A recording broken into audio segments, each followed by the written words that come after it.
Hi everyone, today I'm going to be talking about AP Psychology Unit 2, which is all about cognition, and this unit is weighted 15 to 25% on the AP exam.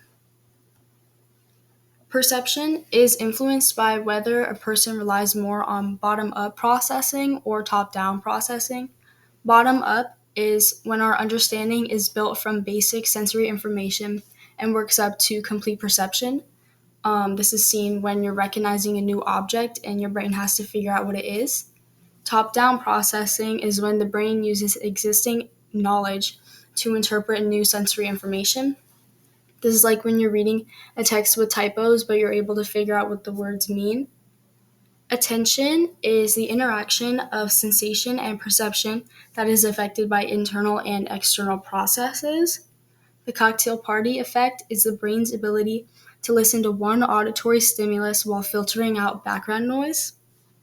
Binocular depth cues require both eyes to perceive depth and display through retinal disparity, and monocular depth cues allow depth and distance to be perceived through only one eye.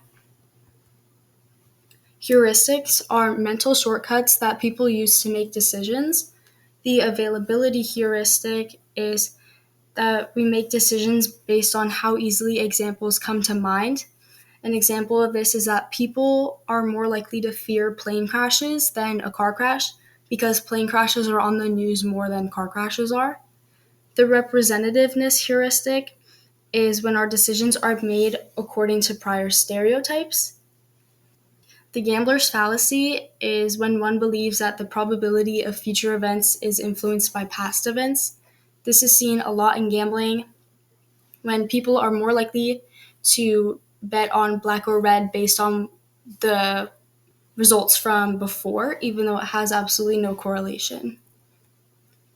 The sunk cost fallacy is when a person is reluctant to abandon a course of action because they are heavily invested in it. This is like when people start books that they don't enjoy, they still feel the need to finish it because they have already started it. And there are two different types of thinking. One is more creative and one is more logical. Divergent thinking is creative problem solving where the goal is to find multiple solutions. This could be like trying to find all the different ways to use a certain object like a fork. And convergent thinking is logical. In this, there's only one single correct answer. This is like a multiple choice test. Memory. Explicit memory is the intentional recollection of facts and personal experiences, with episodic memory being the personal experiences and the semantic memory being the general knowledge and facts. And prospective memory is the ability to remember or perform future actions. Long-term potentiation is when the synaptic connections between neurons become stronger with more frequent use. Mnemonic devices work for long-term memory. Chunking is breaking down large pieces of information into smaller groups. The spacing effect is that learning is more improved when study sessions are spread out over time rather than cramming the night before. So if you're studying for a test, it's better to do so over days or weeks or even months instead of the night before. And the serial position effect is that the first and last items in a set are remembered better than the ones in the middle. Context-dependent memory is recalling memories in the same environment. So if you go back to your school gym, for example, you're going to start to recall memories that you made when you were in the gym in the past.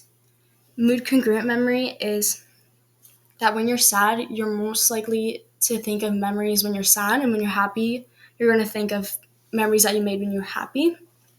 And state-dependent memory is when you think of memories that you made when you were in the same physical, emotional, or mental state than you are now. Repression is when your mind blocks out distressing memories. A lot of people that have been abused either in their childhood or just in general, their brain tends to block it out and they don't remember it. The misinformation effect is that your memory can become distorted by misleading information introduced after the event. Source amnesia is that when you remember a fact or event but forget where you got the information from or like who told you. Constructive memory is that memories are rebuilt each time they're recalled. IQ, or the intelligence quotient, is your mental age divided by your chronological age times 100. The average score is 100. A test is considered standardized if it's consistent procedures and environments each time. A test is considered valid if it measures what it's designed to measure, and it's considered reliable if there are similar results each time it's administered. An achievement test is given when you want to see what someone knows or how much they've learned, and an aptitude test is given when you want to see how well one will perform in the future. And there are two different mindsets when it comes to intelligence. One being the fixed mindset, that intelligence is fixed from birth and cannot be changed.